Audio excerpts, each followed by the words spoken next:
Hey everyone, Sam here for another installment of Fearless Fridays on Facebook Live. I hope that you are all enjoying the beautiful weather. It definitely feels like summertime outside, so we're getting very excited and gearing up for our summer camps as the weather gets nicer. Today I am joined by our fearless leader and founder and CEO Anu BIdani and Evan Bear of 608 Designs, who actually helped design a lot of the furniture that we have in our space here at Earl Stewart. And they're joining me today to talk about the story of our space and kind of the journey that we went through from where we started into where our makerspace and where our facilities have kind of ended up now. So what I think a lot of people don't realize is that everything in our actual space is set up for the kids and has a story behind them. So not only is the furniture here to be practical, but there's actually quite an emotional and kind of thoughtful journey that went into everything in our space here. So thank you both for joining me today so we can kind of talk about all of the other things that go into building a makerspace and what you need to consider. I think that, you know, a lot of times when we talk to other educators and people about building out a makerspace, they often think about the actual physical space, but they don't necessarily think about the mindset that goes behind it. So hopefully we can shed some light on that today and give you some insight on how the two kind of go together. So Anu, maybe if you want to start just talking about kind of the journey from where we started to here, and then Evan, you can talk about some of the furniture and, you know, how it was built with specifics in mind. Absolutely, Okay. yeah. Awesome. So we started our journey in STEM Minds in 2016. And we were co-working out of spaces and using different furniture for kids, and realized that a lot of the standard off-the-shelf furniture was actually not catering to the experience we wanted to give to the kids. So part of the journey an experience we wanted to build for the students was not just with the technology tools and resources, but the whole learning experience with the furnishing in mind. Furniture to us is just not a table or a chair. It's more than that. It's a tool set. It's a tool for collaboration. It's a tool for being comfortable. It's a tool for taking risks. It has a lot of things that go into it. Our desks, which are all hexagon shaped, are designed for collaboration. You can see them. Yep. Right over there. And no matter which angle you sit in, you will always be facing someone, working with somebody. Our noise cancellation pods that are sitting at the back as well over there, you can see one of them, was very specifically designed when auditory challenges come in the middle of learning. And you don't want to be isolated in the room to learn, you want to be integrated in a room to learn. And this facilitates that learning environment. The colors, you can see the nano leaves at the back, the vibrancy to bring in an environment is not dull and boring. It's alive because your passion, your excitement will come from the environment you sit in it. You can't see on this screen, but we have a lounge style setting as well. And that's to build resilience. You can't always be in one sitting environment and think that is it. Getting you to move around in different areas of setting, different styles of setting, helps you work with change. And these are all subtle ways of introducing change in your environment, which then supports learning in a very powerful way. So, and I think that's something that, you know, myself and some of the other instructors, we actually do see quite a lot when we are, you know, interacting with the kids in the classroom, is, you know, that they all gravitate to the hex shape. Even though there's, you know, multiple spaces they could sit, they all want to sit at the same table because they all want to be, you know, with their peers, and they want people close by so that if they have questions or someone who's always there to ask. We have kids who will sit in that pod where they're like, you know what, this is just a little bit overwhelming for me at the moment. I just need a little bit of a break space. And so they know that, you know, that pod area is kind of their like mindful zone, and that place that they can sit in and feel comfortable and, you know, still be a part of the group but not be isolated, like you said. And especially too, we've, you know, more so often than not now in our classes, switch it up where, you know, 1 week we're up here and 1 week we're back in the lounge. And like Anu said, that's kind of those subtle ways of getting them to, you know, deal with change and get them comfortable with, you know, once you have these skills, it doesn't matter physically so much where you are, you can still kind of execute and learn in the same sort of way. I just want to add one more thing. You know, when we started our business in early stages, amount of time it would take to set up a classroom from an educator's perspective, I think is a really key point. It would almost take us 45 minutes to an hour to make sure all the equipment was moved to the right place, everything was done, and huge administration on part of the team. Now our furniture has built-in charging pods where the laptops are always charged, supplies are always full and available at the desk, so we can run a class in any instance. We need no planning to do that because everything is there, it's functional, and even for students, when they walk in, they know, I know I'm sitting at desk 25 and my laptop is number 25 and I know what I gotta do. And that really, really helps and facilitates making the learning a lot easier and fun. Yeah, it adds that independence too, right? And the kids come in and say, okay, get out your laptops. They know exactly where to go and where to find them and how to log in and all that kind of stuff. Which are, again, like you said, these skills, that is the beauty of STEM learning, is that, not only are you knowing the technology piece, learning the technology piece, but you're also building these life skills that no matter what you do, organization, independence, all that kind of stuff is going to help you out along the way. So Evan, maybe if you want to share some of your insight as the designer into the pieces of furniture and kind of what your inspiration and your journey in building these pieces for us were. Yeah, this was a bit of a passion project for me. This was exciting because I was able to merge everything I know about what I do for a living, which is industrial design, and bring it to a level where students could collaborate and use similar tools that are just becoming more and more available on the mainstream. So I actually had two of my boys in some of the early stage classes, and I learned a little bit there, and I saw what some of the issues were and where this could be taken further. And this turned into a really great working relationship where we started from scratch. We looked at a space and how many seats could we put in. We needed a certain amount of seats, and how would those people interact with one another. And I had plenty of ideas just working in furniture for many ideas, but the creative juices really got flowing because it was meant for kids. It was a lot of fun with color and proportion and adding a ton of value. Like Anu said, bringing multifunctionality. It's a big part of what I do.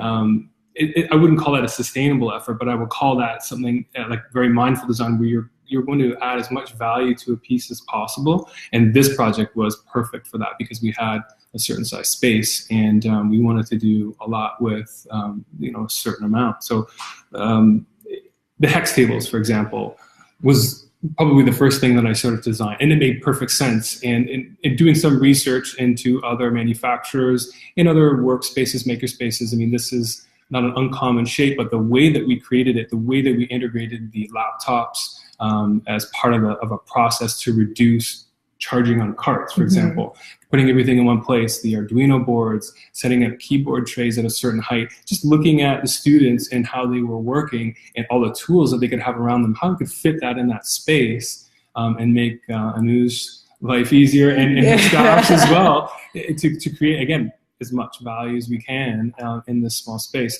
And that turned out really well. I was really pleased with the overall design. Originally, it looked more like a floral shape, but we started straightening edges as we did some prototypes, and got lots of feedback from Anu and her team. So that was an awesome collaborative process. Even having fun with.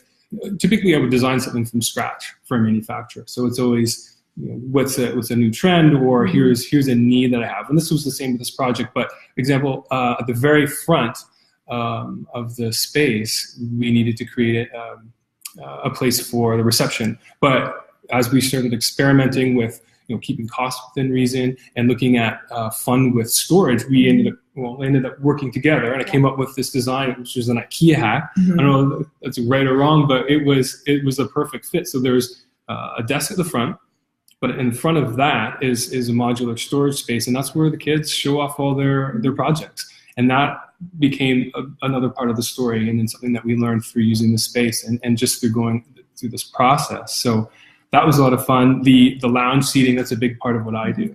I do a lot of seating for office and healthcare, and I took a lot of the ideas about making things easy to clean, the privacy panels, which Anu is really taken to another level when it comes to STEM education, is privacy and quiet space that's inclusive.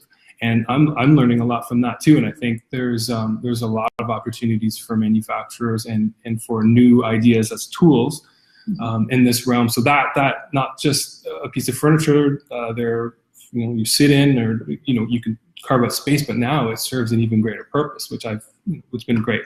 A few other things like these mobile desks that we've done, we've been allowed to have storage or not storage. It's a mobile desk for writing or working on a computer. But again, it's been designed to take a load of a 3D printer. So just doing, again, absolutely the most we could with the least amount. But the overall aesthetic, I would describe it as a maker meets like a polished or refined commercial design.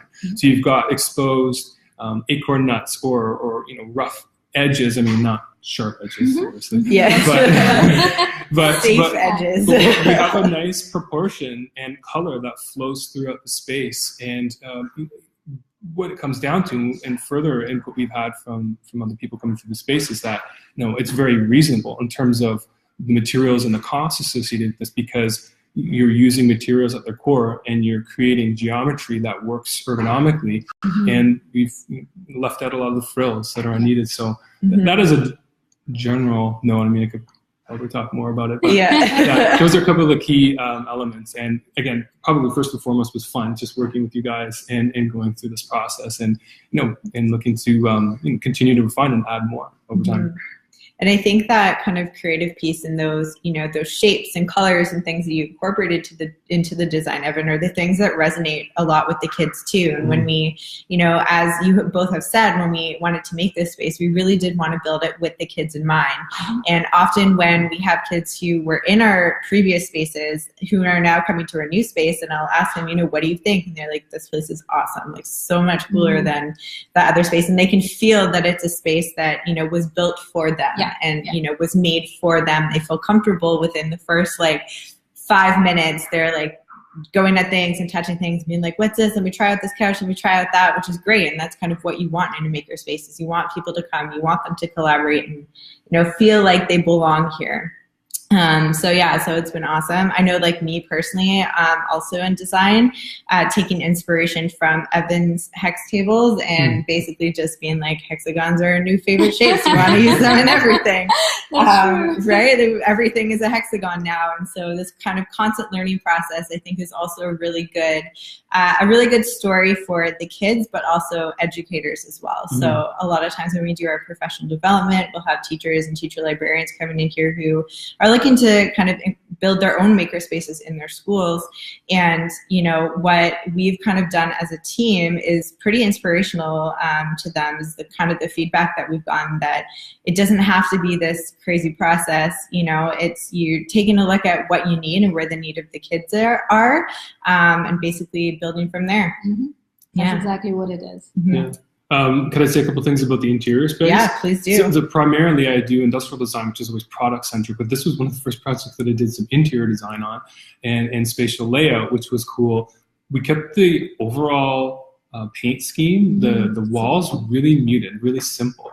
And I think that worked well to allow the furniture to paint space in those pops of color in the chairs or in the center of the hub, or the nano leaf system, which I researched at the interior design show a few years ago, and then, oh man, that fit, because you've got that shape and it works for hex. And then Anu came up with this cool idea about it being digital graffiti, which I also think is a super great idea and a really good description of what it is. And it's becoming very popular, but in this space, it's amazing because you can change the tone and mood of quite a large area without painting entire walls. You change the color of the lights and they reflect off the light walls. And that's a neat idea. Just want to add, when you said graffiti, so we have nano lives in my kids' room. And so my son has an N for his name. So you can design the nano leaf panels in a way that it is a written design that you can do rather than just a pattern. So it's actually quite cute what you can do with it. It's pretty cool. And I think we've got one that works with the beat of the sound. And we're going to put that upstairs now, So cool. it should be fun. There's new modules coming out for that. It seems like every 6 months to go around corners and sound. It's pretty cool. That's cool. I think I know the fun part about working on this project is having fun with other products, bringing them in to make up this entire space. And I just want to add one more story. So when Evan was talking about a front reception desk, so just to kind of talk about, when you talk about journeys and inspiration, our first idea was with the Minecraft theme. So a lot of kids love playing Minecraft, and it was a square little pixels that they use in Minecraft. So we came up with the idea from there, how do we replicate that? And we said, oh, green and brown. Right? Do we remember or not? We said, well, let's find green and brown squares we can put together. And it's interesting how the idea started from green and brown squares to the beautiful colored reception desk we have now that really caters to a very calm and welcoming place. So you can get inspiration for very simple things your environment caters to and design from there. So.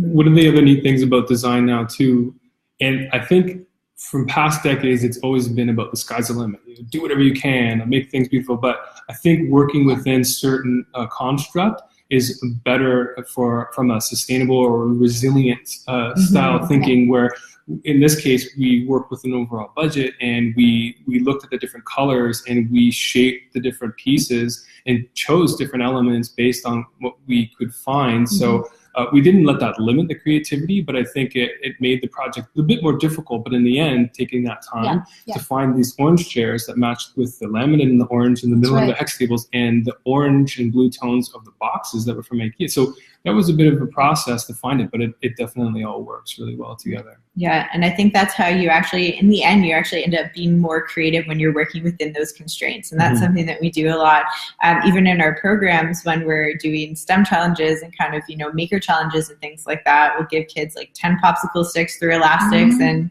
2 pom-pom balls and be like, okay, design something that kind of fits in this space. And, they have to really be creative. And I find those are actually the best designs actually come from working within those constraints, because it almost forces you to think outside the box a little bit. So yeah, awesome. Anything else you guys want to add?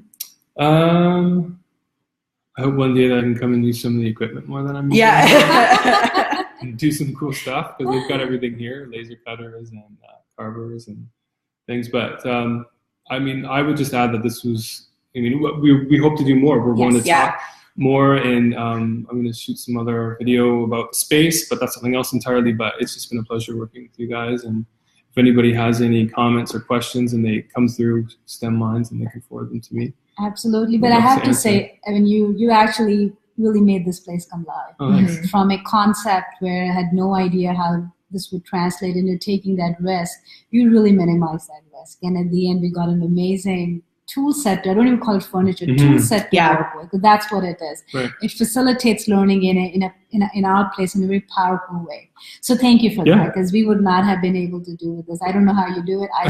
Don't have creativity close to you. So thank you for that. Yeah. No, my pleasure. And bringing it into STEM Minds. Thank you. Yeah, as just from a personal experience too, I know it's a great place to come every day, and I'd rather be sitting in this awesome kind of modular space instead of sitting in a little cubicle all day. That's for sure. So I think as much as it's inspiring for the kids, it's also inspiring for us to kind of be better, think of new and creative ways we can kind of explore STEM learning with those kids in mind.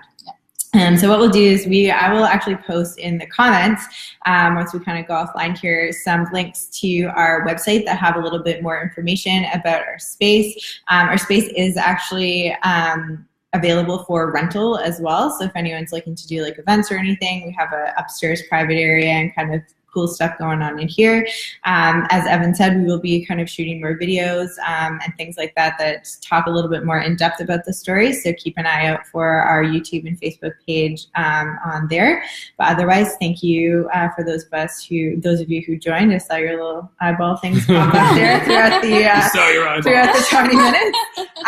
And those of you who are watching kind of at a later date. And other than that, thanks for joining us, and thank you to Anu and Evan for joining me on Facebook Live. Yeah, this is fun. Thank you. Awesome. Bye, everyone. Bye. Have a great weekend. See ya.